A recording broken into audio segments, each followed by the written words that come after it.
নমস্কার বন্ধুরা, আমি মঞ্জুশ্রী।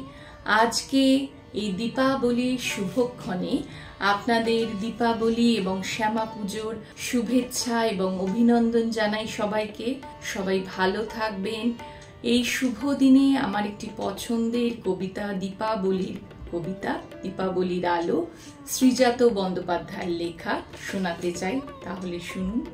নিজের গহনে যত আলো, আজই তো সুযোগ তাকে জালো। ছিল যত অভিমান জমে, আজই যেন গলে যায় মোমে।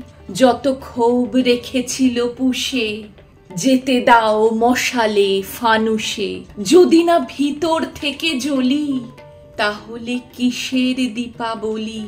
যদি না ভিতর থেকে জ্বলি, তাহলে কিসের দীপাবলি? নমস্কার। যদি আমার কবিতাটি ভালো লেগে থাকে অবশ্যই লাইক, কমেন্ট, শেয়ার করতে ভুলবেন না। আর যারা এখনো অবধি আমার চ্যানেলটা সাবস্ক্রাইব করেননি তারা অবশ্যই সাবস্ক্রাইব করে দেবেন। আর আজকের মতন এটুকুই। দীপাবলি এবং শ্যামা পুজো ভীষণ ভালো কাটাবেন, ভালো থাকবেন, সুস্থ থাকবেন।